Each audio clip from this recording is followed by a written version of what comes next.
Hermanos, la gracia y la paz del Señor Jesús sea en cada uno de nosotros. Hoy vamos a terminar de considerar la última organización religiosa sistemática en esta serie de heresiología que estamos considerando. Ahora estamos considerando a la Iglesia Pentecostal Unida Internacional o a las organizaciones de los Solo Jesús o las iglesias pentecostales apostólicas y todas aquellas organizaciones que profesan la unicidad o el unicitarismo. Hace 8 días estuvimos considerando un poco acerca de la historia, cuándo empezó este movimiento pentecostal o cuándo empezó a manifestarse este movimiento de la unicidad. También estuvimos mirando un poco acerca de la historia con Noeto, con Praxeas, con Sabelio, con Epínogo. Y estuvimos mirando también un libro de Epifanio de Salamina, donde él presentaba que la doctrina modalista, sabelianista, unicitaria, decía que Sabelio la tomó de los libros apócrifos y sobre todo el Evangelio de los egipcios, ¿sí? Y estuvimos mirando algunos términos, unos textos en las Escrituras que nos muestran a Dios como pluralidad. Estuvimos también considerando un poco acerca del Shema de Deuteronomio 6, versículo 4, y estuvimos mirando un poco el significado de la palabra hebrea Ejad, ¿sí? Dijimos que Ejad no es que sea plural esa palabra, porque Ejad tiene su plural Ejadín, pero admite pluralidad y colocamos unos ejemplos por las Escrituras. Entonces hoy vamos a terminar, fueron solamente 2 reuniones, hoy vamos a terminar de considerar a la unicidad. No estamos considerando todas las prácticas de las iglesias pentecostales unicitarias, sino que estamos considerando sobre todo la doctrina de la unicidad. Eso es lo que estamos en estos momentos considerando. Vamos a leer un texto que ha sido un texto que hemos utilizado como base en toda la serie y es 2 Corintios 11, versículo 3. Como lo estuvimos diciendo en la reunión pasada, una de las doctrinas fuertes de la unicidad precisamente es que el Hijo no vino a manifestarse como hombre, sino que el que vino a manifestarse como hombre fue el Padre. Ellos creen que en la deidad o en la divinidad Dios es una sola persona. Y cuando ellos leen en el Antiguo Testamento o en el Nuevo Testamento que Dios es uno, ellos creen que está hablando de una persona, unipersonal, ¿cierto? Pero cuando sumamos la Escritura y dejamos a la Escritura que hable, ella nos va a revelar que en esa unidad hay una comunión. ¿Listo? Entonces hoy vamos a considerar la segunda parte de esta organización, de esta doctrina, la unicidad. 2 Corintios 11, versículo 3. Pero temo que como la serpiente con su astucia engañó a Eva, vuestros sentidos, estos sentidos son los de la iglesia, sean de alguna manera extraviados de la sincera fidelidad a Cristo. Entonces Pablo tenía cierta preocupación en su interior porque él le dice a los corintios que hace muchos años Satanás engañó a Eva, que era figura de la iglesia. Y entonces dice que también teme que de alguna manera Satanás también extravíe los sentidos de la iglesia. ¿Y cómo puede ser ese engaño? El verso 4 nos muestra cómo puede ser. Porque si viene alguno predicando a otro Jesús del el que os hemos predicado, o si recibís otro espíritu que habéis recibido u otro evangelio del que habéis aceptado, la Biblia de Jerusalén en signos de admiración 10 dice, bien lo toleráis. Entonces, ¿el engaño en qué consiste? O el extravío, en que Satanás presenta otro Cristo diferente al Cristo presentado por los apóstoles, por los profetas, por el Espíritu y por el Padre. El Padre nos presentó un Cristo en las Escrituras, un Cristo bíblico, ¿cierto? Entonces, ¿qué es lo que estamos mostrando en toda esta serie? Que se presenta un Cristo que no es el Cristo de la Biblia, ¿cierto? Y la unicidad no es la excepción, porque presenta un Cristo que no es el Cristo que es de la Biblia. Aparentemente parecerá el Cristo de la Biblia, pero cuando entramos a considerarlo minuciosamente, no es el Cristo de la Biblia, ¿cierto? Entonces, vamos a empezar a considerar por qué no es el Cristo de la Biblia. Juan 10, versículo 36, y vamos a prestarle bastante atención a este texto. Juan 10, versículo 36. Mire cómo dice Juan, hablando algo que el Señor Jesús dijo. Al que el Padre santificó y envió al mundo, vosotros decís, tú blasfema, porque dije, Hijo de Dios sois. Entonces los judíos estaban diciéndole al Señor Jesús que estaba blasfemando porque él mismo decía que él era Hijo de Dios, ¿cierto? Entonces, esta organización, la unicidad, está en la misma posición de los judíos. ¿Por qué? Porque ellos no creen que Jesús es el Hijo de Dios. Los judíos le dijeron al Señor Jesús, blasfemas, porque te haces Hijo de Dios. Lo mismo está haciendo la unicidad. Porque Jesús dice que Él es Hijo de Dios y nosotros creemos que es Hijo de Dios, ¿cierto? Entonces, por eso cuando nosotros vamos a las Escrituras, debemos dejarle decir a la Biblia lo que dice. Si la Biblia me dice que Dios tiene un hijo y que Jesús dijo que era el Hijo de Dios, pues creemos lo que dice la Escritura, que Jesús es el Hijo de Dios, ¿cierto? Y terminemos este aspecto con Juan 20, 31. Juan nos presenta muchas pruebas acerca de Jesús como el Hijo de Dios y como Dios. Juan 20, 31, terminando el capítulo, todo el libro de Juan, dice, pero estas se han escrito, todo el libro de Juan, todas las cosas que sucedieron en el libro de Juan, todos los milagros, todas las manifestaciones, todas las palabras de Cristo, pero estas se han escrito para que sepáis, creáis, que Jesús es el Cristo. ¿Y qué es Jesús el Cristo? El Hijo de Dios. Entonces, cuando la Escritura habla de que Jesús es el Cristo, está refiriéndose a Él como ¿quién? El Hijo de Dios. Y para que creyendo que Jesús es el Cristo, el Hijo de Dios, tengáis vida en su nombre. Juan se gastó un evangelio entero para mostrar que Jesús era el Cristo, el Hijo del Dios viviente. Y para que las personas creyendo eso tuvieran vida. ¿Amén? Amén. Entonces, de las organizaciones que nosotros estamos consideramos los Testigos de Jehová, los mormones, el catolicismo romano, papista y los adventistas del séptimo día, los sabáticos. Pensaría que la unicidad es de pronto quizás la más sutil de las organizaciones que nosotros hemos visto. ¿Por qué? Porque ellos leen la Biblia más que todas las organizaciones. No tienen libros aparte como tienen los Testigos de Jehová, los mormones, ¿cierto? Pero el engaño más sutil es como leen la Biblia y presentan un Cristo aparentemente bíblico. Creemos que es de pronto la más sutil de todas las organizaciones, porque si tú no estás bien cimentado en las Escrituras, te puede llevar ese espíritu de error. Por ejemplo, la unicidad, primeramente, va en contra de todas las reglas gramaticales de las Escrituras. Cuando la unicidad se confronta con la gramática griega, la unicidad siempre tiene un problema, y es que no pueden sustentar la unipersonalidad en Dios. Por ejemplo, el texto de Juan 10:30, el Señor Jesús dice, yo y el Padre uno somos.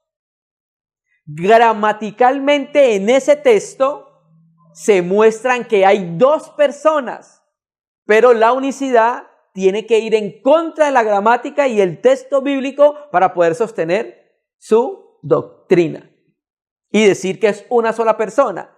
¿Sí me entiendes? Entonces, por eso creemos que es un poco delicada esta doctrina de la unicidad. Ellos niegan a toda costa que Jesucristo es el Hijo de Dios. Hermano, pero yo los he escuchado hablando del Hijo de Dios. Ellos llaman Hijo de Dios es a la carne de Jesús. Y a eso es lo que le dicen ellos, Hijo de Dios, ¿cierto? Entonces, ellos pretenden que los profetas, los apóstoles, el Padre y el Espíritu, hablando por los profetas y los apóstoles, cuando escribían Hijo de Dios, estaban diciendo la carne de Dios. O sea, y ahí nosotros vemos con cuánta presuposición ellos van al texto. Nosotros vamos al texto y dice la Escritura que Jesucristo es el Hijo de Dios. Nosotros creemos que Jesucristo es el Hijo de Dios. Nosotros no tenemos que entender cómo es el Hijo de Dios, sino que lo creemos, ¿cierto? Pero cuando la unicidad va al texto, va con la presuposición que cuando los profetas, los apóstoles y el Padre dijo, este es mi Hijo, está refiriéndose a la carne solamente, ¿cierto? Entonces, ¿quién va con más presuposición al texto? Entonces, niegan ellos a toda costa que Jesucristo ha venido en carne, o sea, que el Hijo de Dios ha venido en carne. Naturalmente, el Evangelio de Juan, las epístolas de Juan las escribe combatiendo a Cerinto y también combate los gnósticos.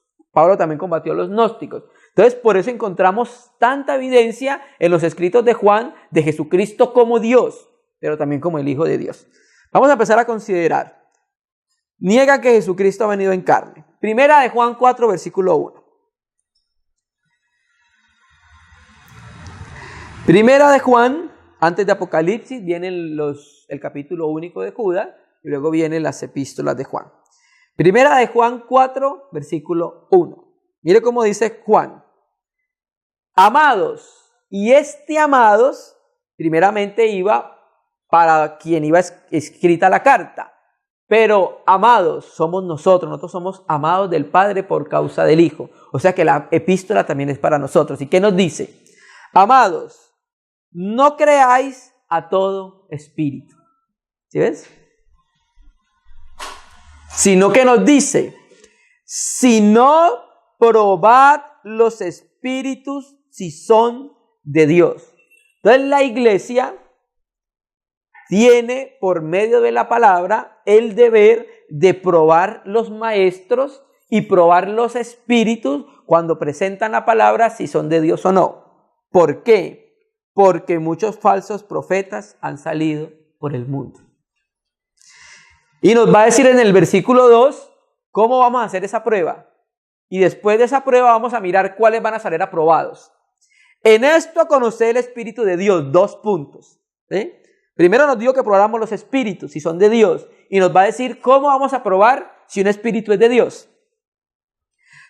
Todo espíritu que confiesa que Jesucristo ha venido en carne es de Dios. ¿Listo? Todo espíritu que confiesa que Jesucristo ha venido en carne es de Dios. Una de las pruebas en las cuales tú puedes probar una organización, una iglesia, es la confesión que tienen de Jesucristo y acerca de Jesucristo. Aquí donde dice ha venido, el verbo ha venido es de tiempo perfecto en el griego e indica acción en el pasado con consecuencias presentes. O sea, Jesucristo vino, ha venido de un lugar a la tierra, ¿cierto? Y cuando dice todo espíritu que confiesa que Jesucristo ha venido en carne es de Dios, la palabra de en el griego es ek, que significa procede de Dios, ¿cierto? Y todo espíritu 3 que no confiesa que Jesucristo ha venido en carne no procede de Dios o no es de Dios. Y este es el espíritu ¿de quién? Del anticristo. Mire lo peligroso de no confesar que Jesucristo ha venido en carne. En la escritura dice que el que no confiesa que Jesucristo ha venido en carne cae en la categoría de ¿qué? De anticristo, hermano, es peligroso. Es peligroso. El cual vosotros habéis oído que viene y que ahora está en el mundo. Vamos a sumar la palabra. Primera de Juan 2:22, unas páginas atrás. Y aquí vamos a mirar. La escritura dice en Juan también que el diablo es padre de mentira, ¿cierto? Es mentiroso. Primera de Juan 2:22. ¿Quién es el mentiroso? Sino el que niega que Jesús es el Cristo. Ese es el mentiroso, ¿cierto? Este es el anticristo, el que niega ¿qué? Al Padre y al Hijo. Entonces mire cómo van unidas estas oraciones. Si tú niegas que Jesús es el Cristo, estás negando al Hijo y al Padre. O sea que está relacionando a Jesús el Cristo con el Hijo, ¿cierto? El que niega que Jesús es el Cristo, niega al Hijo y al Padre, porque ese era el problema que había con los serintanos y con Nestorio y con los gnósticos, ¿cierto? Unos tenían un pensamiento, decían que Cristo era solamente una apariencia, no había venido en carne. Otros decían que Cristo había venido sobre Jesús y lo había dejado en el bautismo, ¿cierto? ¿Quién es el mentiroso sino el que niega que Jesús es el Cristo? Este es el anticristo, el que niega al Padre y al Hijo. Todo aquel que niega al Hijo tampoco tiene al Padre. El que confiesa al Hijo tiene al Padre, ¿cierto? Entonces vamos a ir mirando progresivamente. Primero nos dijo solamente el que niega que Jesucristo ha venido en carne. Ahora nos dice que el que niega que Jesús es el Cristo niega al Hijo y niega al Padre. ¿Listo? Y terminemos este aspecto con 2 de Juan 1:7. Hay un libro más adelante. Amén, hermanos. 2 de Juan 1:7. Porque muchos engañadores han salido por el mundo. ¿Y qué hacen estos engañadores? Que no confiesan que Jesucristo ha venido en carne. ¿Quién hace esto? Es el engañador y el anticristo. Entonces, aquel que viene con una doctrina y no dice que Jesucristo ha venido en carne, que es el Hijo de Dios, se puede incluir en la categoría de ¿qué? Anticristo. Ahora, ¿qué lleva el confesar que Jesús es el Cristo? Lleva a confesarlo y equivale a decir que es el Hijo de Dios. ¿Cómo lo sabemos? Vamos a sumar la palabra. Mateo 16:15. Confesar que Jesús es el Cristo es confesar que Jesús es el Hijo de Dios. Negar que Jesús es el Cristo es negar que Jesús es el Hijo de Dios. El que niega la persona divina de Cristo es un anticristo. Queda implícito que Jesús, Cristo, el Padre y el Hijo son uno solo, puesto que negar a uno equivale a negar al otro. Mateo 16:15, cuando estaban en Cesarea, el Señor Jesús pregunta, y Él les dijo, ¿quién decís que soy yo? ¿Quién es este yo? Jesús. Él les pregunta, ¿quién dicen ustedes que es Jesús? ¿Quién es Jesús? Respondiendo Simón Pedro dijo, tú. ¿Quién es ese tú? Jesús. Eres el Cristo.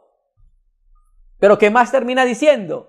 El Hijo del Dios viviente. Entonces, la confesión de que Jesús es el Cristo lleva a la confesión que Jesús es el Hijo de Dios. Entonces, cualquiera que niega que Jesús es el Hijo de Dios, está negando que Jesús es el Cristo. Tú eres el Cristo, coma, punto y coma, el Hijo del Dios viviente. Entonces, el que está negando que Jesús es el Cristo, el Hijo del Dios viviente, está negando al Padre y por ende al Hijo. Entonces, por eso Juan dice allá, el que niega que Jesucristo ha venido en carne, o sea, el que niega que el Hijo de Dios ha venido en carne es anticristo. Y no tiene al Hijo y no tiene al Padre. ¿Cierto? Amén, hermanos. Entonces, ese es uno de los primeros problemas que vamos a considerar. Segundo problema. La unicidad hoy está dividida. ¿En qué sentido? En que una parte de la unicidad, líderes prominentes de habla inglesa de la unicidad, dicen que Dios es una persona. Pero líderes de la unicidad de habla española dicen que Dios no es una persona. Entonces, para que ellos se sienten a hablar con hermanos que creemos que hay 3 personas divinas en Dios, primero deben tener una concesión entre ellos y ponerse de acuerdo primero si Dios es una persona o no es una persona, porque entre ellos están divididos en el ser de Dios. ¿Listo? Entonces, vamos a considerar si Dios es una persona o no es una persona. Lo que hacen la unicidad es que dicen que en Dios no existen 3 personas, en la divinidad o en la deidad, sino que existe una sola persona. Vamos a mirar. Todas las cosas son seres, ¿cierto? Pero solamente los seres racionales son personas. Esto que vamos a considerar, mucho de lo que vamos a ver hoy ya lo consideramos. Cuando vimos ser, naturaleza, personas e hipóstasis. Y cuando vimos la preexistencia del Hijo de Dios y el ángel Elohim en la serie de las tres personas divinas. ¿Listo? Entonces vamos a considerar esto. Todas las cosas son seres, pero solamente los seres racionales son personas. Una paloma es un ser, pero no es una persona porque no es racional y no tiene autoconocimiento de sí mismo y no puede decir yo. ¿Listo? Hay diferentes tipos de personas. Hay personas de clase divina. En estas personas de clase divina sería el Padre, el Hijo y el Espíritu. Hay personas de clase humana, hombres, mujeres, ¿cierto? Y hay personas de clase espiritual angélica, serafines, querubines, arcángeles, ángeles, ¿cierto? Entonces, ¿por qué decimos que son personas? Porque la unicidad solamente dice que personas son los de carne y hueso. No, persona es un ser racional que tiene autoconocimiento de sí mismo y puede decir yo. Gabriel dice yo. El ángel Gabriel dice yo. El Padre dice yo. El Hijo dice yo. El Espíritu dice yo. Cuando dice apartadme a mí, a Bernabé y a Saulo. Nosotros somos personas de naturaleza humana que decimos yo. Tenemos conciencia de nosotros mismos.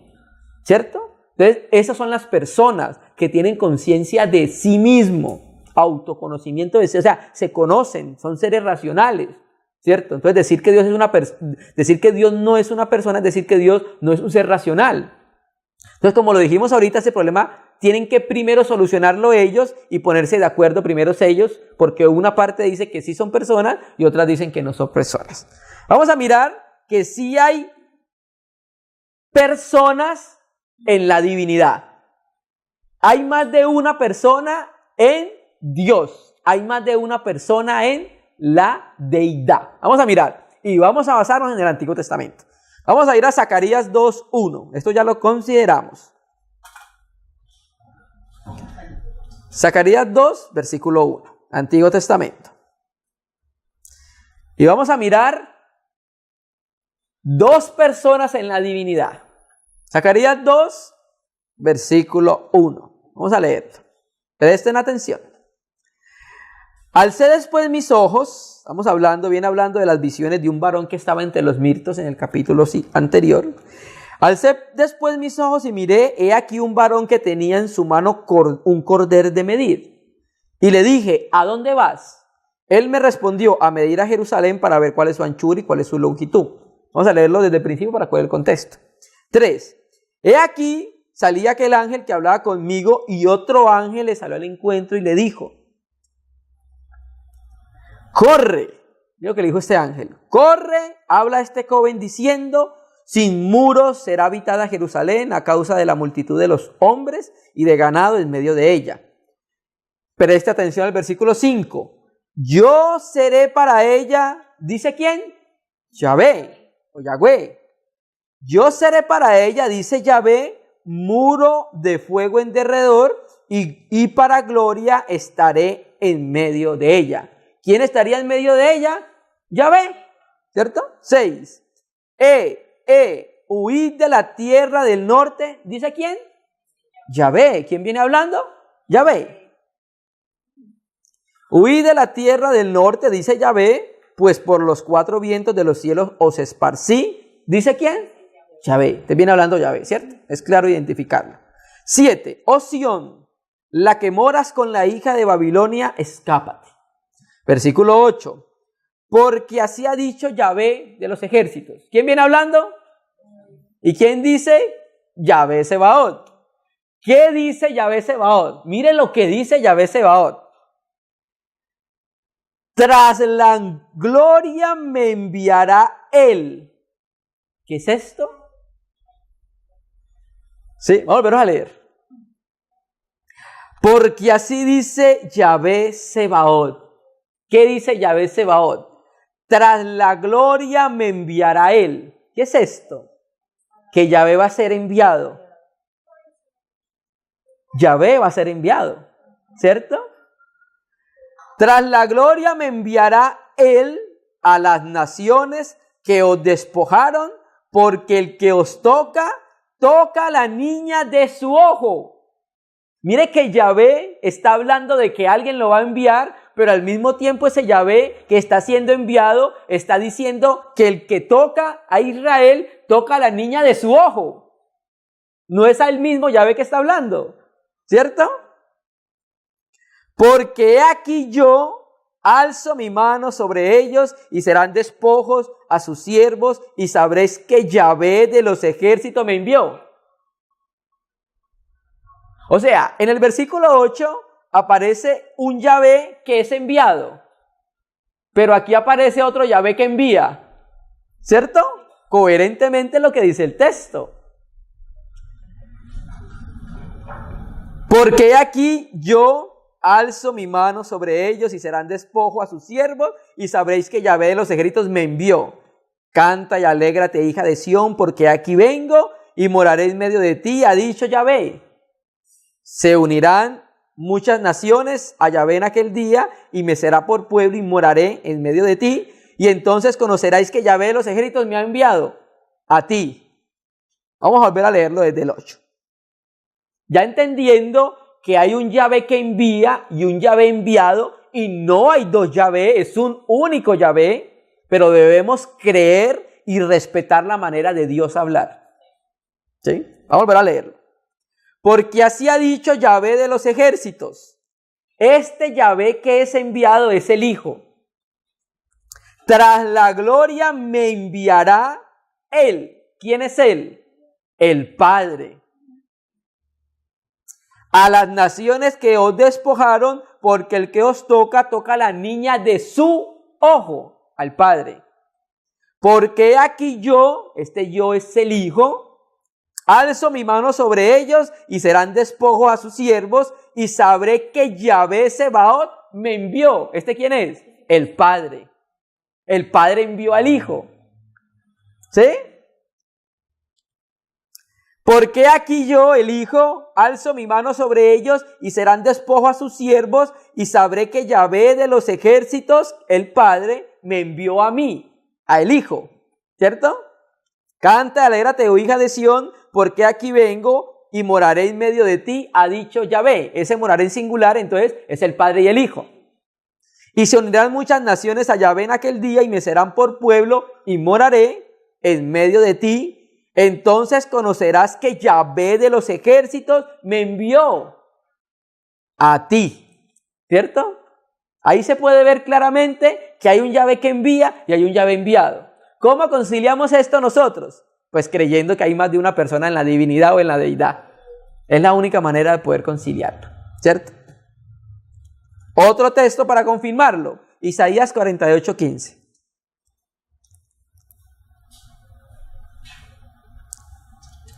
Isaías 48, versículo 15.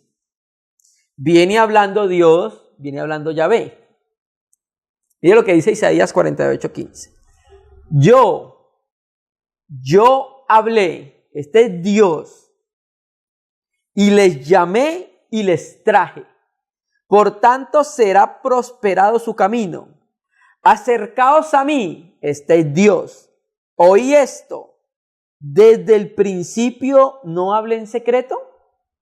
Desde que se hizo, allí estaba yo. ¿Ese quién es? Dios. Y ahora me envió Yahvé Adonai. Está hablando Dios, pero lo envió Yahvé Adonai. Lo mismo que hablamos ahorita en Zacarías. ¿Y qué más lo envió? Y su espíritu. ¿Sí ven ese lenguaje? Aparte del lenguaje que leímos en la primera reunión hace 8 días, de que Dios hablaba en pluralidad, aquí también vuelve a utilizarse ese término plural. ¿Cierto? Entonces tenemos a Yahvé que envía y Yahvé enviado. Dios que envía y Dios enviado. ¿Sí? No hay dos dioses, hay un único Dios, porque creer en 3 dioses es ser politeísta, pero hay un único Dios, una única esencia divina, un solo ser con naturaleza divina que subsiste en 3 personas. Y ese lenguaje es normal en la Escritura, ¿cierto? Ahora, ese lenguaje también es el lenguaje del Nuevo Testamento. Vamos a ir a Juan. Juan 17, versículo 3.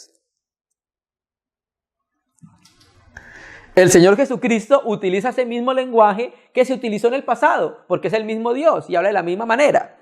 Juan 17:3, todos conocemos el texto. Y esta es la vida eterna, que te conozcan a ti, el único Dios verdadero. ¿Y a quién más? Y a Jesucristo, a quien has enviado.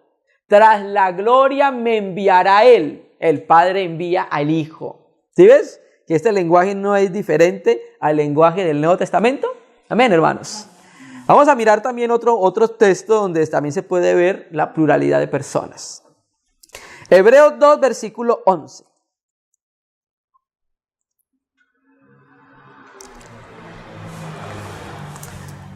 Hebreos 2, versículo 11. Amén, hermanos. Dice: porque el que santifica y los que son santificados, de uno son todos. Este es de uno, es Dios. ¿Sí? Por lo cual no se avergüenza de llamarlos hermanos, diciendo: anunciaré a mis hermanos tu nombre. Este es el Señor Jesús. En medio de la congregación o la iglesia te alabaré. Y otra vez, vuelve a escribir el escritor a los Hebreos: yo confiaré en Él, y de nuevo, he aquí yo y los hijos que Dios me dio. ¿Listo? Entonces vamos a considerar un poco este pasaje. Bueno, el escritor a los Hebreos está hablando del Hijo de Dios, ¿cierto? Amén. Cuando dice: anunciaré a mis hermanos tu nombre, está hablando del Hijo, dándole testimonio a los discípulos de su nombre, y ahora por el Espíritu en la iglesia, dando testimonio a los hermanos de su nombre. ¿Listo? Entonces, el escritor toma los textos del Salmo, Isaías, y se los aplica ¿a quién? A Jesús, el Hijo de Dios. Pero hay algo que nos llama la atención. El versículo 13, cuando dice: y otra vez yo confiaré en Él, y de nuevo, he aquí yo. Ese texto vamos a leerlo para mirar dónde está hablando ese he aquí yo. Vamos a Isaías 8:18 y volvemos nuevamente a Hebreos. Entonces, aquí está hablando una persona que dice que Dios le dio hijos y está citando Isaías 8, versículo 18. Vamos a ver. Vamos a citarlo. Isaías 8, versículo 18. He aquí yo, ¿sí ves? Y los hijos que me dio, ¿quién? Yahvé. ¿Sí ven? Y los hijos que me dio Yahvé, somos por señales y presagios en Israel de parte de Yahvé de los ejércitos, que mora en el monte de Sión. Entonces, el escritor a los Hebreos ve a Cristo hablando como ese yo, ¿cierto? Pero cuando sumamos la palabra, vemos que aparte de Cristo, ese yo está alguien más. ¿Quién? Yahvé de los ejércitos. ¿Sí ve cómo el escritor de los Hebreos le aplica ese texto a Cristo? De Isaías. Entonces el escritor de los Hebreos ve a Cristo hablando como el yo diferente del Padre. Porque está hablando yo y los hijos que Dios me dio. O sea que el Padre le dio unos hijos. No es la misma persona. Son dos personas diferentes. El Padre y el Hijo. He aquí yo y los hijos que Dios me dio. ¿Ese Dios quién es? El Padre. Me dio a mí. ¿Eso dónde se cumple? Se cumple en Juan, cuando dice: las ovejas están en mano de mi Padre, y mi Padre me las dio, y ahora están en mi mano, y nadie las puede arrebatar de mi mano. ¿Y ves cómo se establece la diferencia de personas ahí? Y el versículo 14, ya hablando de la encarnación: así que por cuanto los hijos, ¿cuáles hijos? Los que Dios me dio, participaron de carne y sangre, Él también participó de lo mismo. En este caso el Señor Jesucristo se encarnó para destruir o anular por medio de la muerte el que tenía el imperio de la muerte. ¿Esto es a quién? Al diablo. Entonces, vemos cómo existen la diferencia de personas. Amén, hermano. Otro texto, Apocalipsis 6. Vamos a leerlo de la Biblia textual y vamos a leerlo del Nuevo Testamento griego de Francisco Lacueva. Interlineal. Apocalipsis 6. Vamos a seguir mostrando más evidencia, hermanos. Porque creemos que hay tres personas divinas en el único Dios o en la única deidad. Apocalipsis 6, vamos a leerlo desde el 15, voy a leerlo del Nuevo Testamento interlineal griego. Dice: y los reyes de la tierra, y los magnates, y los tribunos, y los ricos, y los poderosos, y todo siervo y todo libre, se escondieron a sí mismos en las cuevas y en las rocas de los montes, y dicen a los montes y a las rocas: caed sobre nosotros y escondednos del rostro del que está sentado en el trono. ¿Y qué más? Y de la ira del Cordero. Y como dice el versículo 17, pues llegó el día grande de su ira. Dice ahí en Reina y Valera, ¿cierto? Mire cómo dice el texto griego más antiguo. Pues llegó el día grande de la ira de ellos. Autón, plural, lo dice la Biblia textual. ¿Y quién podrá sostenerse en pie? La Biblia textual lo dice así: porque ha venido el gran día de la ira de ellos. ¿De quiénes ellos? Versículo anterior: al que está sentado en el trono y al Cordero. Mire cómo se establece la Biblia, la pluralidad en la divinidad. ¿Sí lo ven? La Biblia de las Américas también lo traduce así: la ira de ellos, en griego. Ahora, otra evidencia más. Hermano, Dios nos hizo a su imagen y semejanza, ¿cierto?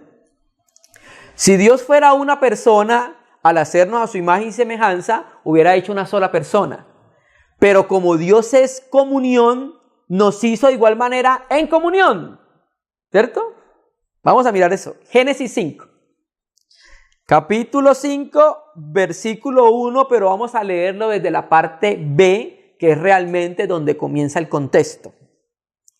Génesis 5, capítulo 5, versículo 1. Empieza en Reina Valera diciendo: este es el libro de las generaciones de Adán, pero eso pertenece al Toledot o la relación anterior. El texto comienza realmente en la parte B. Dice: el día en que creó Dios al hombre, a semejanza de Dios los hizo. Y va a explicar cómo es la semejanza de Dios. Varón y hembra los creó, los bendijo y llamó el nombre ¿de quién? De ellos, ¿cómo? Adán. Entonces el texto es claro: hizo al hombre a semejanza de Dios, pero ese hombre lo hizo en comunión. Varón y hembra, y llamó el nombre de los dos como Adán. O sea que el hombre es una pluralidad. Está compuesto de hombre y mujer. Y así es Dios. Dios es una pluralidad y está en comunión. Y Dios de igual manera hizo al hombre en comunión, como hombre y mujer. También es una muestra de que hay una pluralidad en Dios. Ahora, vamos a considerar algo que estuvimos considerando cuando vimos la serie de las tres personas divinas. Vamos a hablar de la hipóstasis. Vamos a Hebreos 1. Hebreos 1, versículo 1. Esto ya lo tratamos cuando vimos ser, naturalezas, personas e hipóstasis.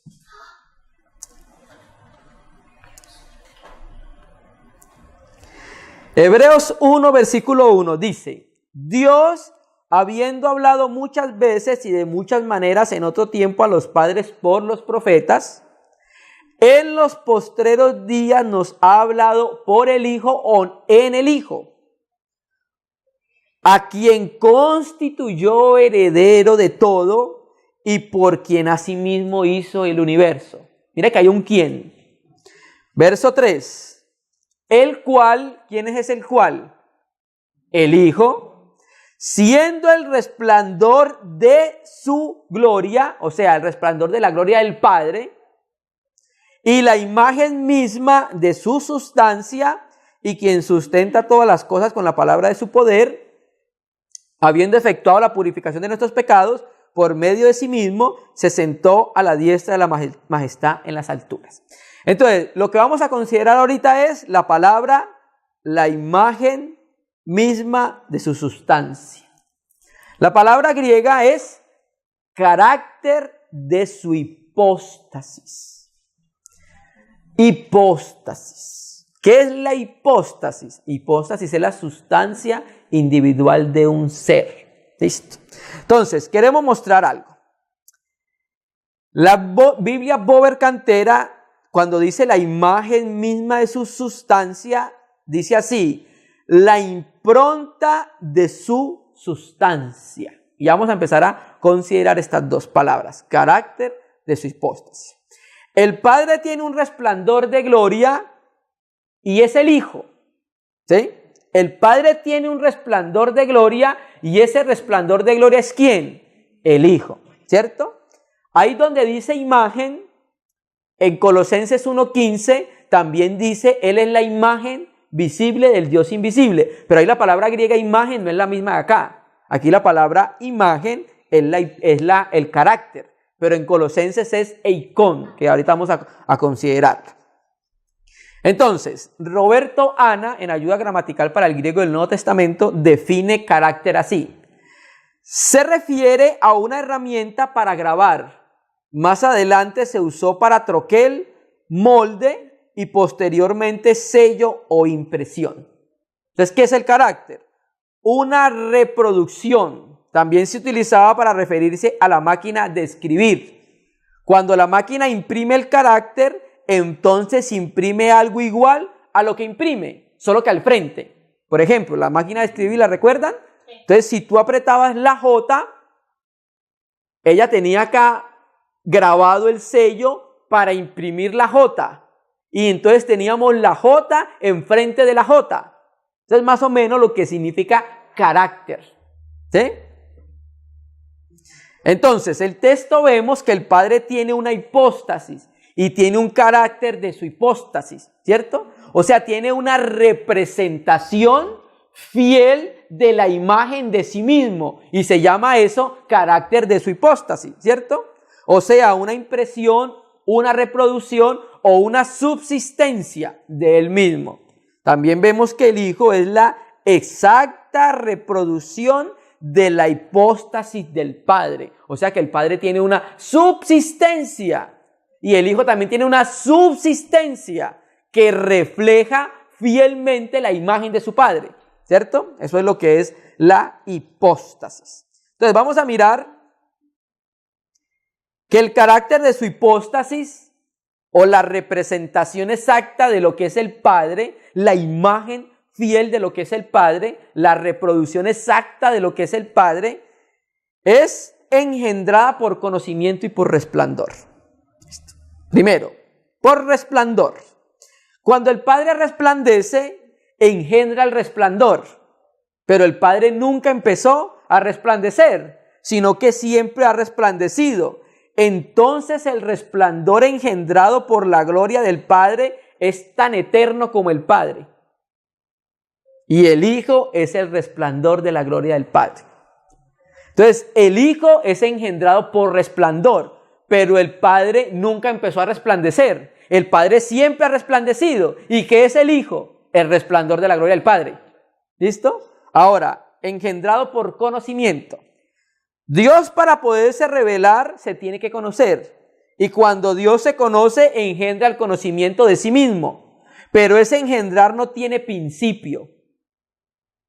Esa es la diferencia del engendramiento del Padre en la eternidad hacia el Hijo. Cuando nosotros hablamos de engendrar, creemos siempre que engendrar tiene un comienzo, pero para nosotros. Pero cuando Dios el Padre se refiere que engendró a su Hijo, no lo engendró en algún tiempo, ¿cierto? Porque, por ejemplo, en Proverbios 8 habla la sabiduría. Yo, la sabiduría, fui engendrada antes de los montes y de los collados. Y cuando tú sumas la palabra en los evangelios, dice que la sabiduría es Cristo. Y también Pablo lo dice, la sabiduría es Cristo. Entonces, si la sabiduría fue engendrada, Dios en algún momento, si la sabiduría fue engendrada en un momento del tiempo, quiere decir que antes de ese engendramiento de la sabiduría, Dios no tenía sabiduría. ¿Sí entienden? Entonces, por eso ese engendramiento en Dios es sin principio y sin final. Porque Dios siempre se ha conocido a sí mismo. Y Dios siempre ha tenido sabiduría. ¿Cierto? Entonces, la sabiduría, el conocimiento de Dios, Dios no empieza a conocerse para autorrevelarse, sino que Dios se conoce y cuando se conoce engendra el conocimiento de sí mismo, pero ese engendrar no tiene principio, no comienza en el tiempo, porque Dios siempre se ha conocido. De manera que la imagen de Dios es Dios juntamente con el Padre y es el mismo Dios. No son dos dioses, es un mismo Dios. ¿Sí? Pero es otra hipóstasis. Una es la hipóstasis del Padre y otra es la hipóstasis del Hijo. El carácter de su hipóstasis. La representación fiel de lo que es el Padre. ¿Cierto? Eso es lo que es el carácter de su hipóstasis. Entonces vemos que en la divinidad hay dos personas. El Padre y el Hijo que lo representa fielmente. Amén, hermano. Ahora, vamos a establecer distinciones que se pueden identificar en la deidad o en la divinidad. Porque muchos se preguntan, bueno, ¿cómo puede uno diferenciar quién es el Padre, quién es el Hijo o el Espíritu? ¿O qué diferencia en la divinidad al Padre del Hijo? ¿Qué diferencia en la divinidad el Hijo del Espíritu? ¿O qué diferencia en la divinidad el Hijo del Padre o el Hijo del Espíritu? Entonces vamos a mirar que la Escritura misma nos establece unos principios para poder determinar esas diferencias. La deidad o la divinidad subsiste como el Padre, el Hijo y el Espíritu. En esa misma esencia subsiste el Padre, presten atención, como el que engendra. En la divinidad, el Hijo no subsiste como el que engendra. El que subsiste en la divinidad como el que engendra es el Padre. ¿Sí? Porque el Padre dice, yo te engendré hoy. ¿Recuerda que lo leímos ahorita? En cambio, en esa misma esencia, subsiste el Hijo como engendrado, no como el que engendra. Y en esa misma esencia subsiste el Espíritu como procedente. El Padre nunca será procedente, ¿cierto? El que es procedente es el Espíritu, ¿cierto? El que engendra es el Padre, el Hijo no engendra, para hacer distinciones en la divinidad. Vamos a ver esto con la Biblia. Hebreos 1:5.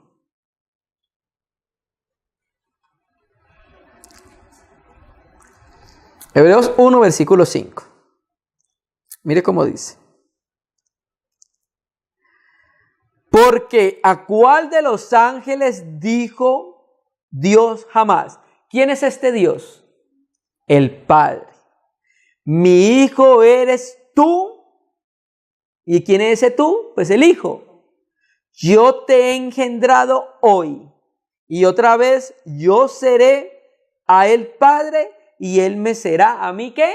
Hijo. Entonces, la distinción en la divinidad del Padre es que el Padre es el que engendra. Es ingénito. Es el que engendra. ¿Listo? Listo. Lo mismo dice el Salmo 2:7. Se lo voy a leer porque es lo mismo. Yo publicaré este decreto. Yahvé me ha dicho. Vamos a leerlo, que es interesante. Salmo 2:7. Vamos a leer rápido, pero vamos a leerlo porque aquí vamos a encontrar algo.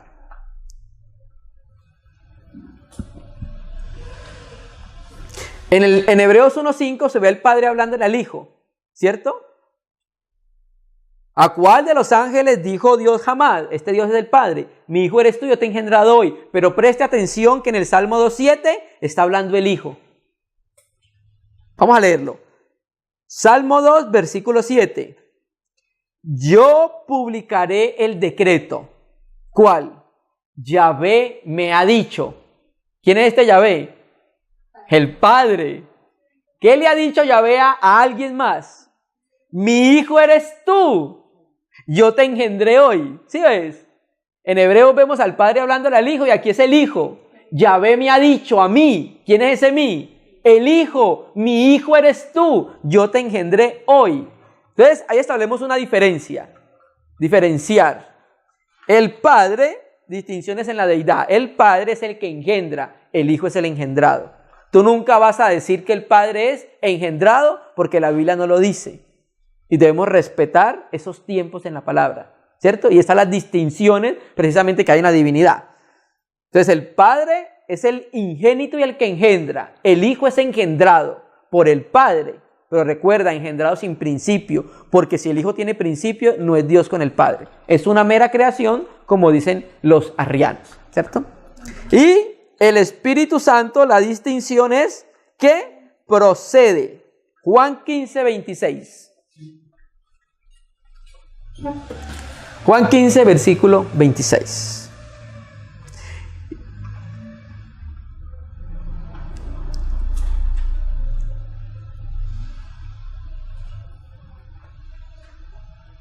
Juan 15, versículo 26. Dice, pero cuando venga el Consolador, este es el Hijo, está diciendo, hablando del Señor Jesús, a quien yo, el Señor Jesús, enviaré del Padre, el Espíritu de verdad, el cual que procede del Padre, Él dará testimonio acerca de mí. Entonces mire que entonces la distinción en la deidad de las personas es decir, el Padre engendra, ingénito, el Hijo es engendrado y el Espíritu ¿qué? Procede. ¿Listo? Entonces subsisten con una distinción. Hay cosas que se pueden decir del Hijo que no se pueden decir del Padre. Del Hijo se puede decir que es engendrado, pero el Padre no se puede decir que es engendrado, ¿cierto? Y hay cosas que se pueden decir del Espíritu que no se pueden decir del Padre. Del Espíritu se dice que procede, pero del Padre no se puede decir que procede. Antes del Padre proceden todas las cosas. Y del Hijo, pero la diferencia no está en la esencia, sino en la manera como esa esencia subsiste en el Padre, el Hijo y en el Espíritu Santo. Subsisten de una manera diferente, hermano. Quiero leer un libro que leímos en la reunión de la serie de las 3 personas divinas, de Charles Riddy, que se llama El Espíritu Santo. La página 14 y dice, y tiene ese subtítulo, contradice los accidentes de la personalidad. Accidentes, los rudimentos de la gramática. Presta atención, es algo corto. La palabra griega que significa espíritu es neuma, de la que se derivan las palabras que se relacionan con aire, tales como neumático o neumonía, cuyo género es neutro. Según todas las reglas normales de la gramática, todo pronombre que tuviese que reemplazar a este sustantivo neutro tendría que también ser neutro. ¿Sí? El pronombre tenía que ser neutro también. No obstante, en varios casos los escritores bíblicos no siguieron este procedimiento gramatical corriente y en su lugar de usar un pronombre neutro en reemplazo del sustantivo neutro neuma, deliberadamente contradijeron la regla gramatical y se valieron de pronombres masculinos. Más aún emplearon 3 clases diferentes de pronombre, todo de géneros masculinos en relación con el espíritu. Esto demuestra que consideraban que el espíritu era una persona y no una cosa. Primer ejemplo, en Juan 16, 13, 14 se emplea el pronombre demostrativo masculino para neuma. Pronombres demostrativos son este y aquel. El mismo pronombre demostrativo aparece 2 veces en estos versículos y una vez en el versículo 13, donde dice, pero cuando venga Él. Y una vez en el versículo 14, cuando dice, Él me glorificará. En ambos casos, la traducción más ajustada sería esa persona. 2. En Juan 15, 26 y en Efesios 1, 14, se usa el pronombre relativo género masculino para el sustantivo neutro neuma. Espíritu. Pronombres relativos son los que se traducen por quién. Si se trata del masculino o el femenino y por qué si se trata del neutro.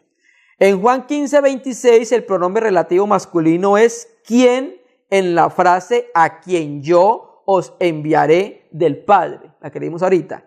En Efesios 1, 14 el pronombre masculino en griego es la primera palabra en el versículo. Aquí dice que es las arras, pero Nuevo Testamento, versión hispanoamericana y Reina Valera 2006 dice, quien es las arras de nuestra herencia hasta la redención de la posesión adquirida para la alabanza de su gloria. Y 3, en Juan 16, 7, 8 se emplea el pronombre personal masculino en lugar del sustantivo neutro para espíritu. El pronombre personal masculino es él o lo. El femenino, ella, la, etc. El neutro puede ser él, ella, ello. Entonces dice así, más si me fuere, os lo enviaré. ¿Listo? Me pareció bien interesante lo que presenta Charles Riddy en relación con los accidentes de la gramática para mostrar que cuando se referían al Espíritu Santo se referían a él como una persona. Vamos a mirar 2 textos en el Antiguo Testamento donde aparece el Hijo. Salmo 2, versículo 12. Salmo 2, versículo 12. Mire cómo dice el Salmo 2, versículo 12. Honrad al Hijo. En la Biblia textual dice, besad los pies del Hijo. Honrad al Hijo o besad los pies al Hijo para que no se enoje y perezcáis en el camino, pues se inflama de pronto su ira. Bienaventurados todos los que en Él confían. ¿Te acuerdas lo que leímos ahorita en Apocalipsis? Y llegó el día de la ira de ellos. Bueno, los hebreos cuando leían el Salmo sabían, por la lectura normal, que estaba hablando acerca de un hijo, ¿cierto? Y ellos lo que esperaban era el Hijo de Dios. Lo que no podían concebir es que era Jesús, era el Hijo de Dios. Ellos esperaban otro Hijo de Dios, un Hijo de Dios poderoso que lo libertara del dominio de los romanos. Entonces, aquí por este texto, el Señor, el Espíritu Santo, por el escritor de los Salmos, no sé si es David, nos manda que tenemos que honrar al Hijo para que no se enoje. Entonces, si uno hubiera estado en la antigüedad y lee este texto, ¿cuál hijo? ¿Cuál hijo tenemos que honrar para que no se enojen? Era una pregunta lógica hacerla, ¿cierto? Y Proverbios 30, versículo 4.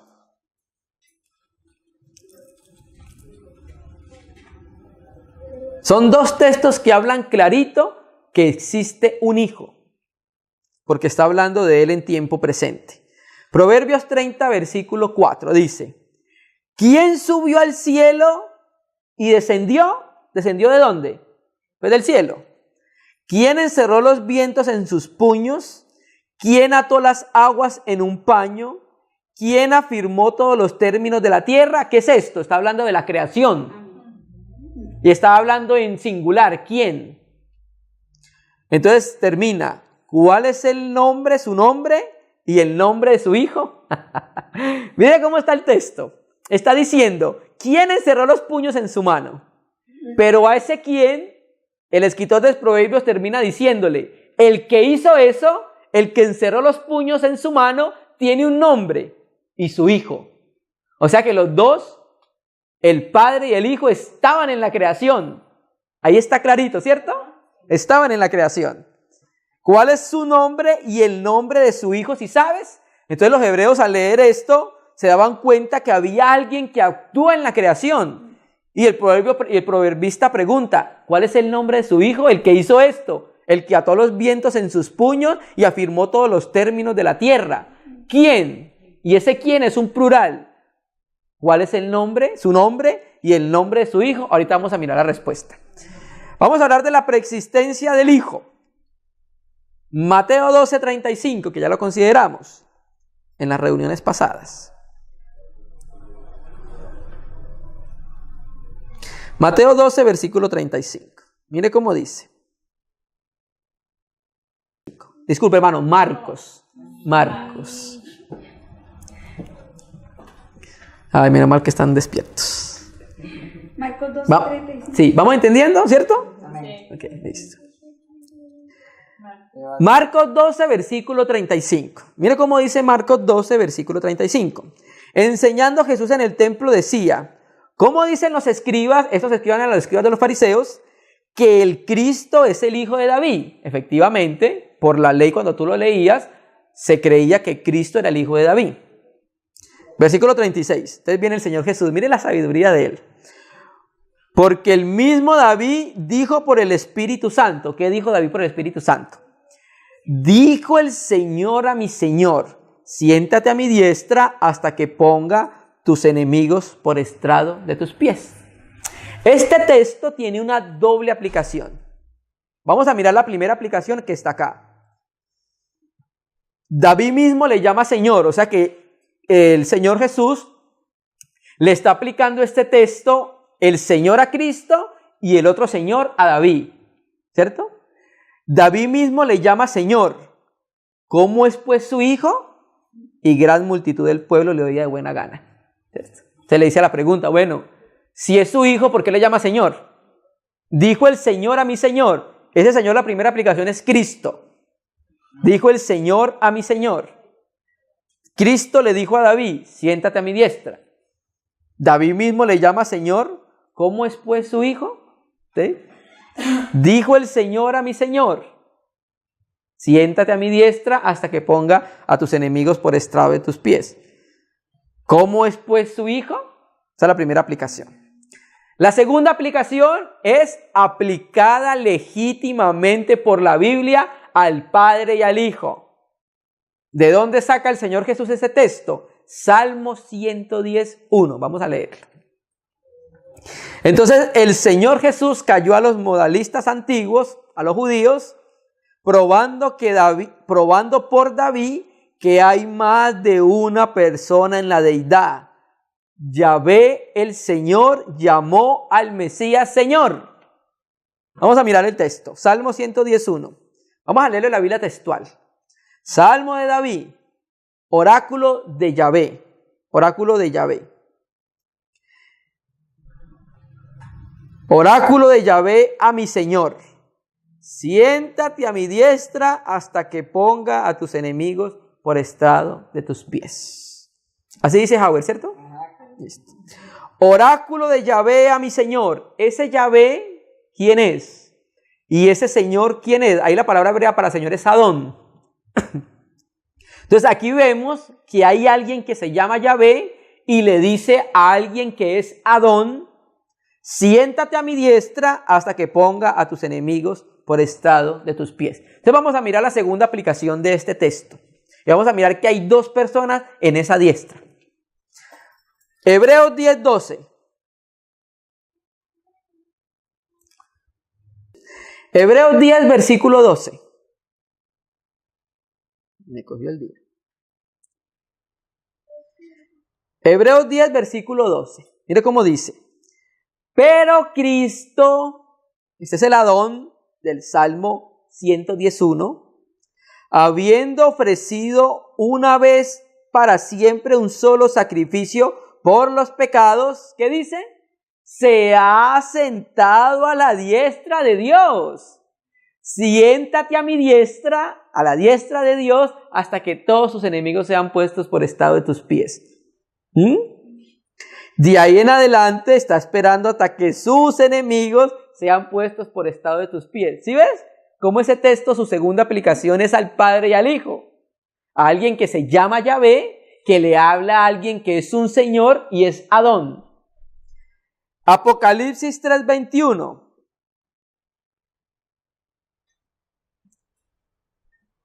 Apocalipsis 3, versículo 21.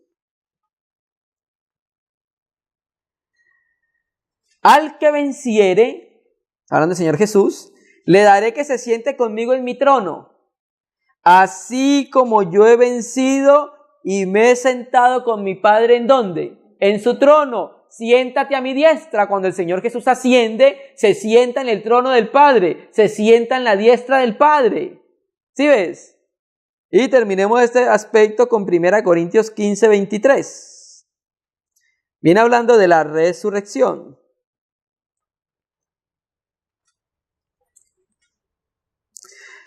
1 Corintios 15, versículo 23.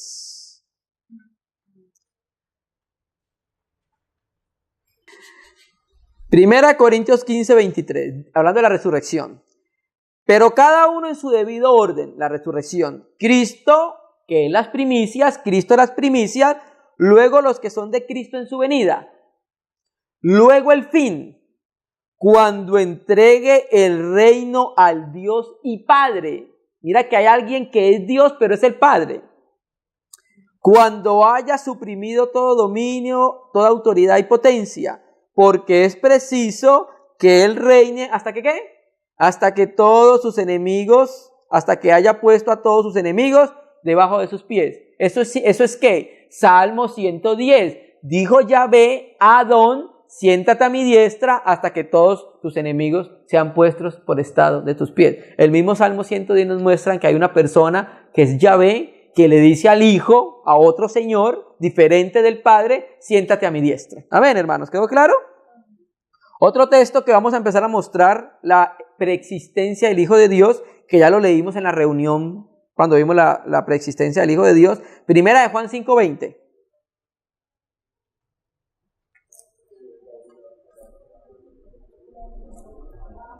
Primera de Juan 5, versículo 20, dice, ese es un texto favorito de la unicidad. Pero sabemos que el Hijo de Dios ha venido. ¿De dónde vino? Del cielo. y nos ha dado entendimiento para conocer al que es verdadero. Y estamos en el verdadero, en su Hijo Jesucristo. ¿Qué es su Hijo Jesucristo? Este es el verdadero Dios y la vida eterna. Entonces nos indica la preexistencia, porque si no preexistía, ¿cómo iba a venir? El Hijo de Dios ha venido. Antes de nacer como hombre era llamado Hijo de Dios. El Hijo de Dios ha venido, monógenes theos, y cuando vino lo conocimos también como monógenes theos, pero como hombre. Gálatas 4:4, otro texto que vimos nosotros también en la reunión cuando vimos la preexistencia del Hijo de Dios. Gálatas 4:4 dice: pero cuando vino el cumplimiento del tiempo cronos, Dios envió a su Hijo, nacido de mujer y bajo la ley. Entonces vamos a considerar un poco este texto. Cuando dice Dios, la palabra envió, ahí la palabra es ex apostelo. Tú sabes que la palabra apóstol significa enviar, y la palabra ex significa fuera de. Entonces, Dios envió fuera ¿de dónde? A su Hijo. Ahí la palabra griega su. Ahí la palabra griega su es autos, de Él. Entonces, pero cuando vino el cumplimiento del tiempo, Dios envió fuera al Hijo de Él, nacido. La palabra ginomai significa llegado a ser, de mujer y nacido bajo la ley. Quiero leer la Biblia Bover Cantera, que lo dice así: mas cuando vino la plenitud del tiempo, envió Dios desde el cielo. Vamos a leerlo otra vez. Mas cuando vino la plenitud del tiempo, envió Dios. ¿Quién es este Dios? El Padre. Desde el cielo, cabe sí, a su propio Hijo, hecho hijo de mujer, sometido a la sanción de la ley. Entonces, Dios envió desde los cielos a su Hijo, y cuando vino a la tierra fue hecho hijo de mujer, nacido de mujer, ¿cierto? Llegó a ser procedente de una mujer, pero venía del cielo. Desde el cielo el Padre envió a su Hijo. Es desde el cielo que lo envía. Y eso es lo que niega la unicidad, que Dios envió desde el cielo a su Hijo. Lo envió como apóstol hacia afuera del Dios al Hijo de Él. Antes de venir a ser procedente de mujer, Dios lo envía ¿desde dónde? Desde el cielo, hermano. Juan 10:30, 10:36.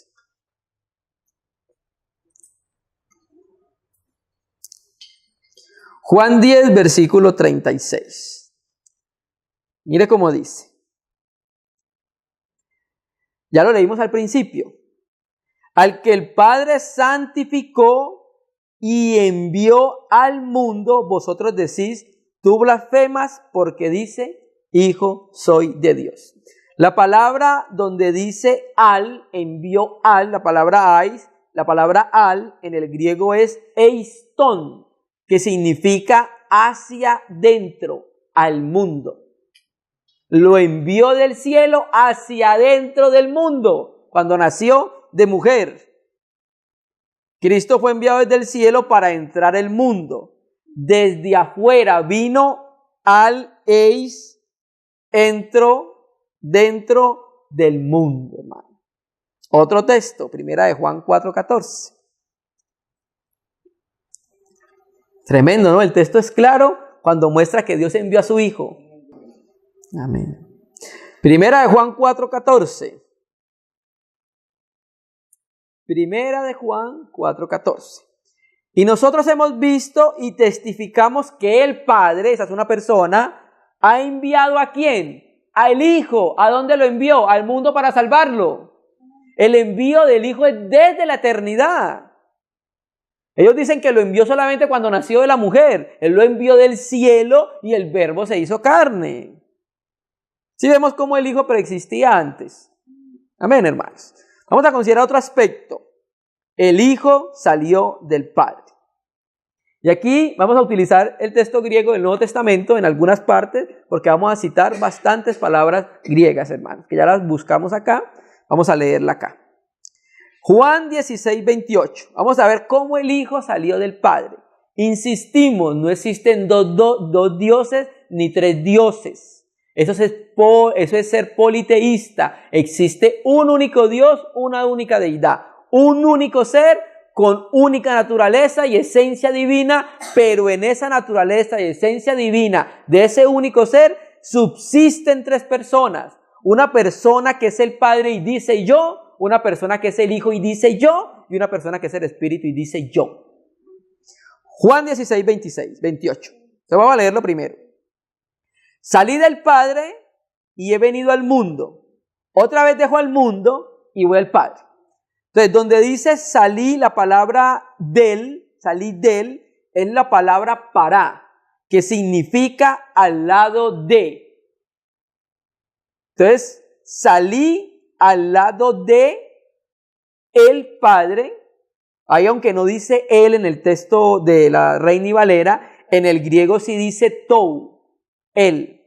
Entonces, salí al lado del Padre y he venido la palabra ahí es nuevamente eiston, hacia adentro al mundo.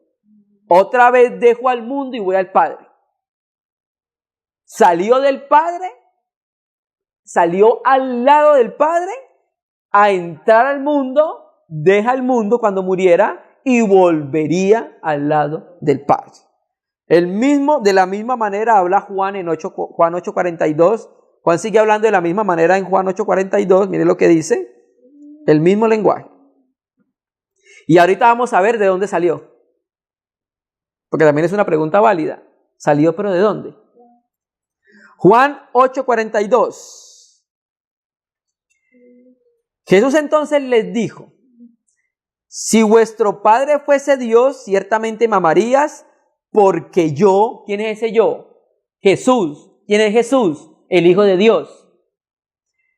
De Dios he salido.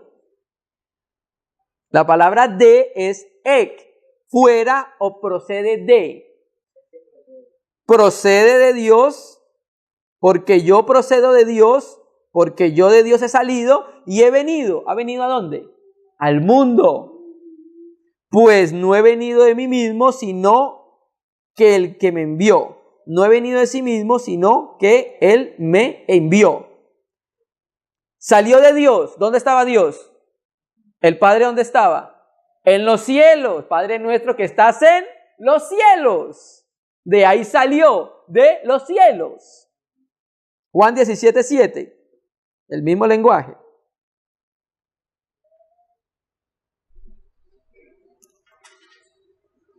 Juan 17, versículo 7, mire cómo dice. Ahora han conocido que todas las cosas que me has dado proceden de ti. Está hablando el Padre al Hijo. Porque las palabras que me diste les he dado, y ellos las recibieron, los apóstoles, y ahora nosotros.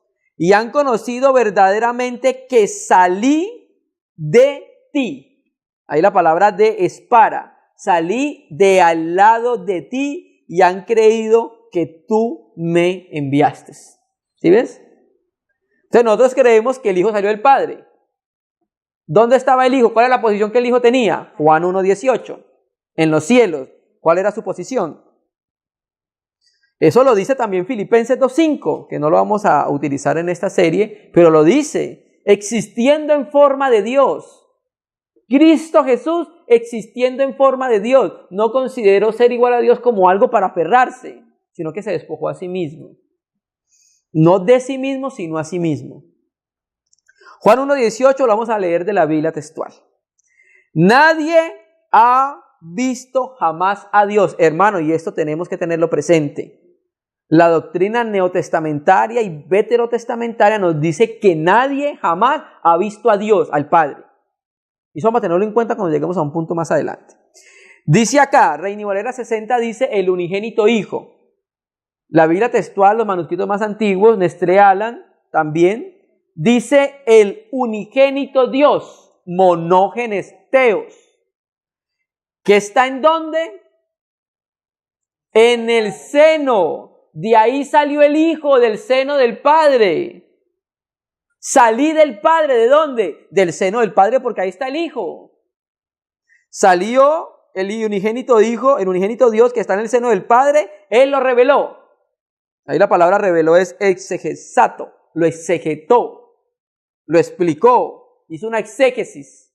¿El Hijo de quién? Del Padre. Reveló claramente cómo era el Padre, lo explicó, ¿cierto? Entonces, ¿de dónde salió? Del seno. Salí de Dios y vuelve ¿a dónde? Al seno del Padre. Otro texto. Juan 1:14, ahí atrás. Y aquel verbo fue hecho carne y tabernaculizó, como dice la Biblia textual, entre nosotros y vimos su gloria, gloria como del unigénito del Padre. Ahí la palabra del nuevamente es para, y es como unigénito al lado del Padre, lleno de gracia y de verdad. ¿Entendemos? Estamos entendiendo cómo si hay una persona diferente al Padre en la divinidad, en la deidad. Los unicitarios no dicen que es otra persona, sino dice que son oficios, modos y funciones. Que es un solo Dios y unas veces toma oficio, modo y función de Padre, que es una sola persona divina, y unas veces toma modo, oficio y función de Hijo, y que es otra persona divina, y unas veces toma modo y función de Espíritu. ¿Por qué no creemos más bien que Dios tiene un Hijo? Y así no negamos al Hijo de Dios. Y no se nos aplica el espíritu del anticristo. Y no son modos, ni funciones, ni forma. El Hijo del Hombre, el Hijo de Dios es alguien. Vamos a mirar quién subió al cielo y quién descendió del cielo.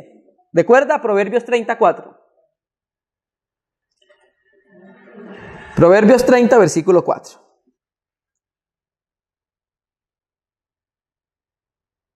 Amén, hermanos. Miren lo que dice nuevamente, lo vamos a leer. Proverbios 30, versículo 4. ¿Quién subió al cielo y quién descendió? ¿Quién encerró los vientos en sus puños? ¿Quién ató las aguas en un paño? ¿Quién afirmó todos los términos de la tierra? ¿Cuál es su nombre y el nombre de su hijo? ¿Sí sabes?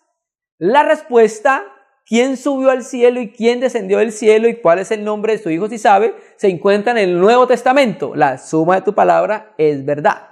Juan 6, versículo 38.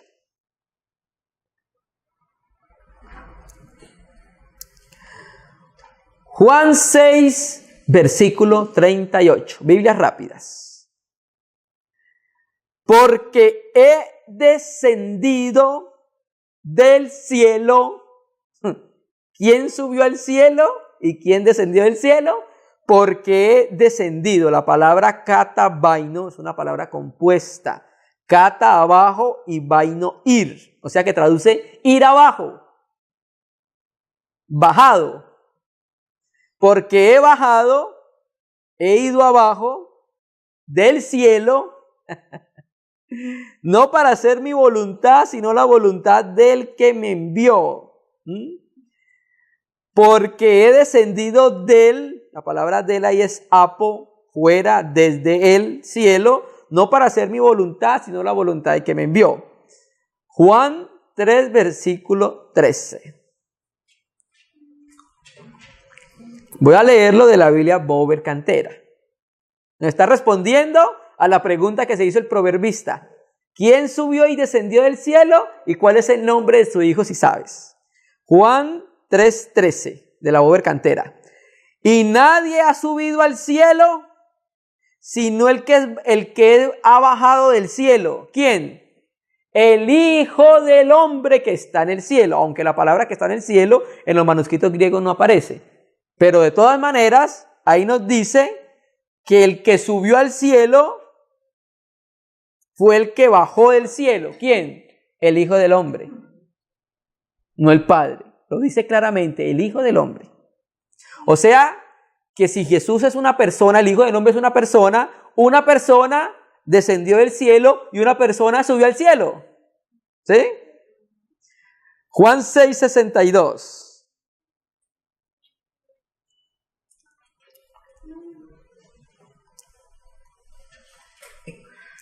Juan 6:62, mire cómo dice. Pues qué si vieres al Hijo del Hombre subir donde estaba primero. ¿Dónde estaba primero? En el tiempo anterior. La palabra primero es proterón, que significa tiempo anterior. Estaba en el cielo, en el seno del Padre. ¿Cuál tiempo anterior? En el principio era el Verbo. El Verbo era con Dios y Dios era el Verbo. Entonces estaba en el seno del Padre y el Padre estaba en el cielo. El único que subió del cielo es el Hijo de Dios. ¿Cómo el Hijo del Hombre va a subir al cielo si nunca descendió de él? Entonces la pregunta que se hace el proverbista la responde el mismo Señor por medio de Juan. ¿Quién subió al cielo y quién descendió del cielo? El Hijo de Dios. ¿Cuál es su nombre? Jesucristo. Esa es la respuesta a la pregunta. Y termina, para complementar, 1 Pedro 3:21, para que no quede ninguna duda, 1 Pedro 3:21.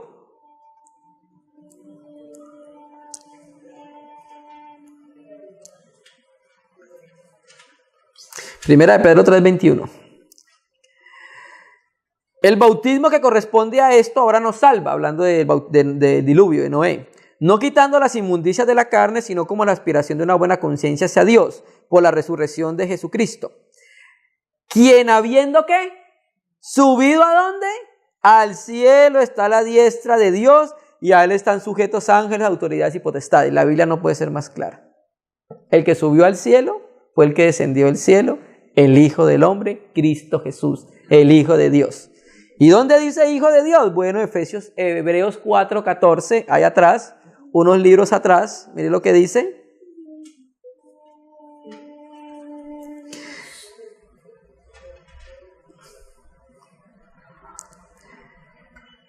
Hebreos 4:14 dice: por tanto, teniendo un gran sumo sacerdote que traspasó ir o venir a través de, traspasó los cielos, ¿quién? Jesús, el Hijo de Dios, retengamos nuestra profesión. La Biblia nos dice quién subió al cielo, traspasó los cielos. Jesús, el Hijo de Dios. Y terminemos ese aspecto con Efesios 4:10.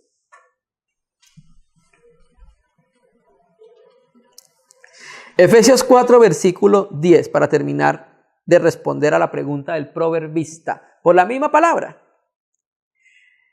El que descendió del cielo, según los textos que ya hemos dicho, ¿quién es? El Hijo de Dios. Es el mismo también que subió por encima de todos los cielos para llenarlo todo. Aleluya. Jesús, el Hijo de Dios. Ese fue el que descendió del cielo y ese fue que subió al cielo para llenarlo todo, hermano. La Biblia no puede ser más clara, ¿amén? Qué preciosa la palabra. Otro aspecto que vamos a considerar, el logos.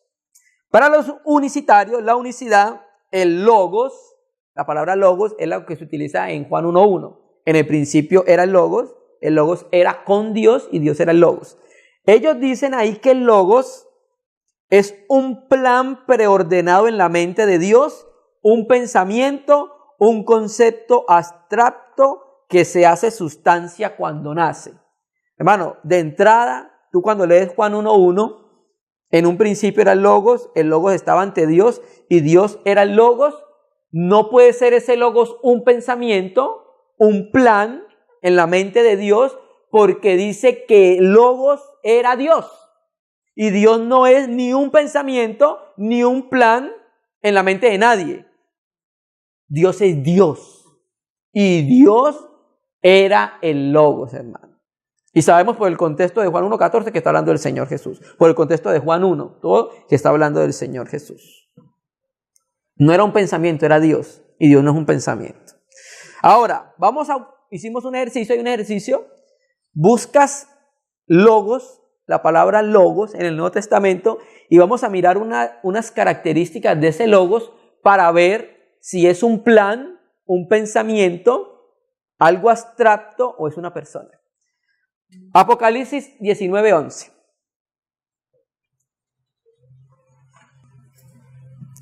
Apocalipsis 19:11. Mire cómo dice. Amén, hermano, ¿lo tenemos? Apocalipsis 19:11. Y vi el cielo abierto, y aquí un caballo blanco, y el que lo montaba es y el que lo monta es el fiel y verdadero. Y con justicia juzga y guerrea. Estoy leyendo la Biblia textual. Sus ojos son como llama de fuego. Y presta atención. ¿Cómo son sus ojos del que está montado en el caballo? Como llama de fuego. Y hay muchas diademas sobre su cabeza donde tiene un nombre escrito, el cual nadie conoce, sino él mismo. Estaba vestido, este que está montado en el caballo, que tiene ojos como llama de fuego, con ropas empapadas en sangre. ¿Y su nombre es qué? El Verbo de Dios. La palabra griega ahí es logos. El logos de Dios. Entonces, ¿cuál es la característica de este logo? Que tenía ojos como llama de fuego. Sumemos la palabra, Apocalipsis 2:18. Tenemos que tener presente la identificación del verbo, hay logos, que tiene ojos como llama de fuego. ¿Listo? Apocalipsis 2:18. Escribe al ángel de la iglesia en Tiatira. ¿Qué dice? El Hijo de Dios. ¿Y cómo está presentado aquí el Hijo de Dios? El que tiene ojos como llama de fuego y pies semejantes al bronce bruñido, dice esto. Entonces, en Juan 1:1, el Logos era Dios. Aquí nos dice en Proverbios, ya el Logos tomando carne, que en su segunda venida dice que tiene ojos como llama de fuego. En Apocalipsis 2:18 nos dice que el Hijo de Dios tiene ojos como llama de fuego. Entonces, secuencia. Juan 1:1, Dios es el Logos. Apocalipsis 19, el Verbo, el Logos, tiene ojos como llama de fuego. Apocalipsis 2:18, el Hijo de Dios, ¿qué tiene? Ojos como llama de fuego. Y terminemos ese aspecto con Apocalipsis 1:12.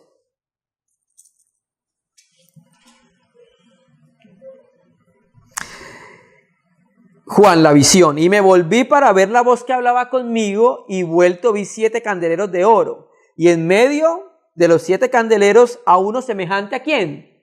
Al Hijo del Hombre, vestido de una ropa que llegaba hasta los pies y ceñido por el pecho con un cinto de oro. Su cabeza y sus cabellos eran blancos como blanca lana, como nieve. Y sus ojos como llama de fuego. Entonces tenemos en Apocalipsis 19 al Logos que tiene ojos como llama de fuego. En Apocalipsis 2:18 al Hijo de Dios que tiene ojos como llamas de fuego. Y en Apocalipsis 1:14 al Hijo del Hombre que tiene ojos como llama de fuego. ¿Es el Logos una persona o no es una persona? Es una persona, hermanos. Es una persona. La suma de tu palabra es verdad. El Logos es el Hijo de Dios, el Hijo del Hombre, una persona que tiene ojos como llamas de fuego. Amén. Otro aspecto que vamos a considerar es que la unicidad dice que cuando los hombres vieron a Jesús, vieron al Padre, vieron la persona del Padre. Vamos a mirar a Juan 12:44. Vamos a leer solamente algunos textos, no podemos leerlo todos, solamente algunos textos. Juan 12:44. Ya vamos terminando. Juan 12:44. ¿Ver al Hijo es ver la persona del Padre o ver al Hijo es ver la imagen del Padre? ¿Cuál de las dos es? Juan 12:44. Jesús clamó y dijo, el que cree en mí, no cree en mí, o sea, no solo en mí, sino en el que me envió. Y presta atención al 45. Y el que me ve, ¿a quién ve? Ve al que me envió. ¿Listo? Sumemos la palabra, Juan 1:18. Que ya lo leímos ahorita, de la Biblia textual. Nadie ha visto jamás. Ahí palabra jamás es pópote y significa en ningún tiempo. Ni pasado, ni presente, ni futuro. Nadie ha visto jamás a Dios. ¿Este Dios cuál es? El Padre. El unigénito Dios que está en el seno del Padre lo reveló. Se mira lo que dijo el Señor Jesús en Juan 12:45. El que me ve, ve al que me envió. Pero la Biblia también nos dice que nadie jamás ha visto al Padre. El Hijo fue el que lo reveló. Ahora, sumemos Juan 1:15.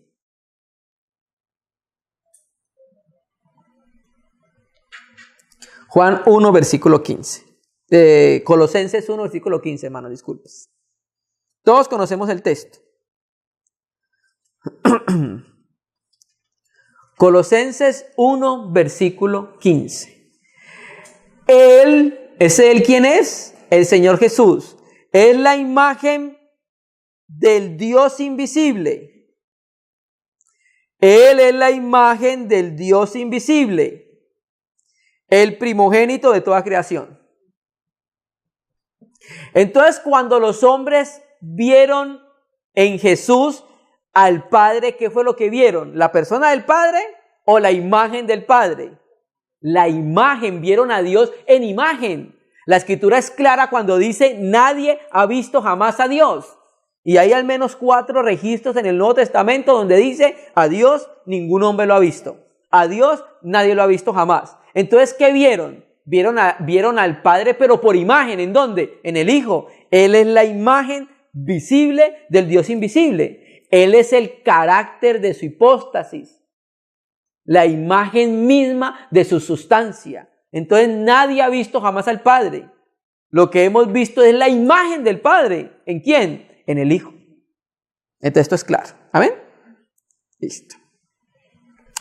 Vamos a mirar que Jesús no estaba solo. Que Jesús no es Jesús solo. Estaba con el Padre. Juan 8:14. Vamos a hablar de que en Deuteronomio 19:15 habla de que para que algo sea verídico, un testimonio tiene que ser dado mínimo por 2 o 3 testigos, 2 o 3 personas, ¿cierto? Y aquí lo que vamos a leer, el Señor Jesucristo está utilizando como base Deuteronomio 17 y Deuteronomio 19, que un testimonio es veraz o es creíble cuando es hecho por 2 o 3 testigos, 2 o 3 personas. Juan 8:13.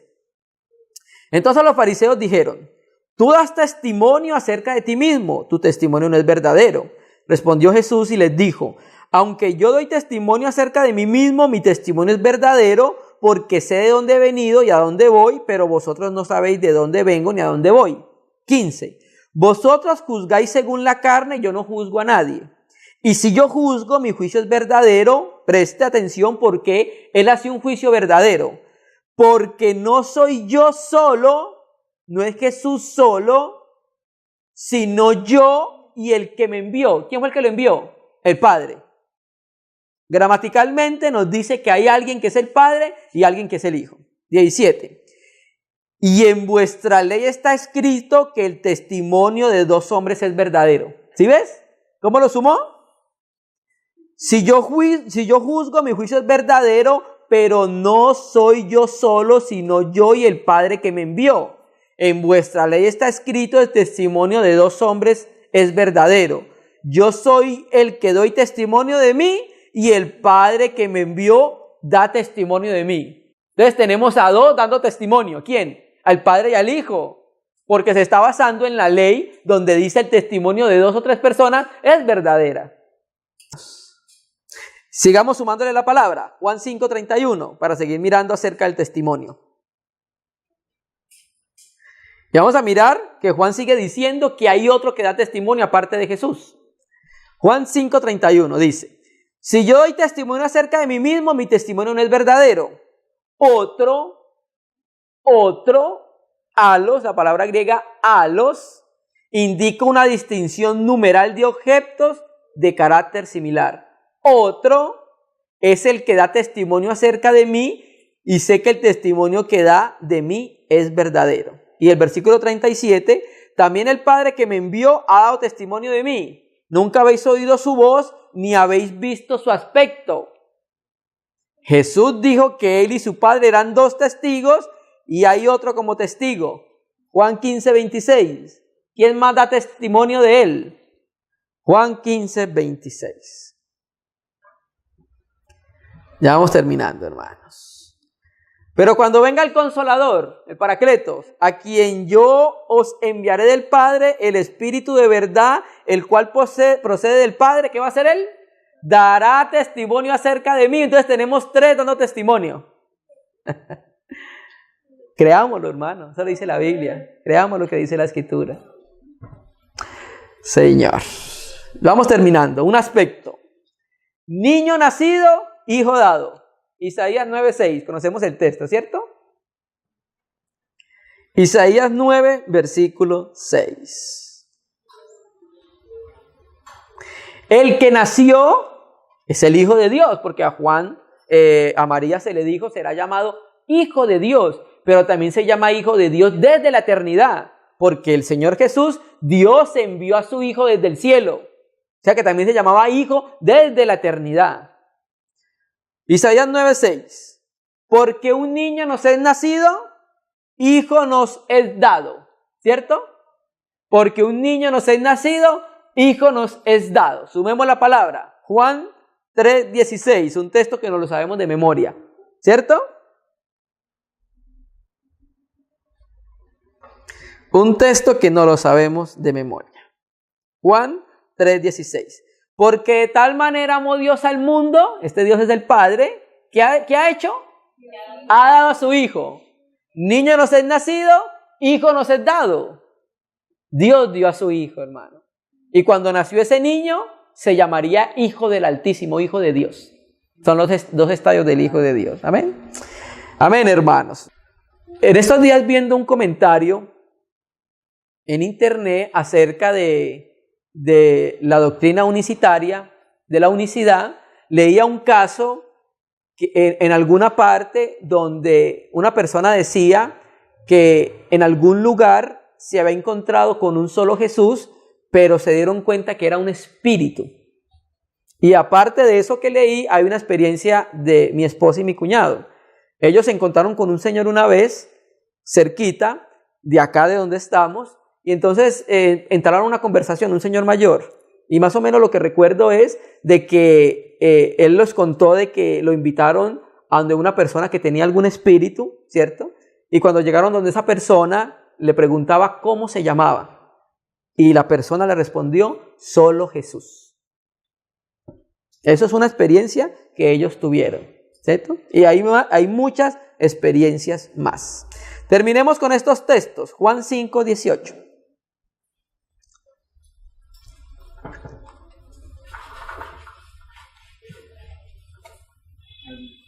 Juan 5, 18. Por esto los judíos aún más procuraban matarle, porque no solo quebrantaba el día del reposo, sino que también decía que Dios era su propio Padre. O sea que era hijo de Dios, haciéndose igual a Dios. Juan 19, 7. Mire por qué procuraban matarle los judíos. Porque se había hecho hijo de Dios a sí mismo y decía que era hijo de Dios. Juan 19, 7. Los judíos le respondieron, nosotros tenemos una ley, a Pilatos, y según nuestra ley debe morir. ¿Por qué? Porque se hizo a sí mismo, ¿qué?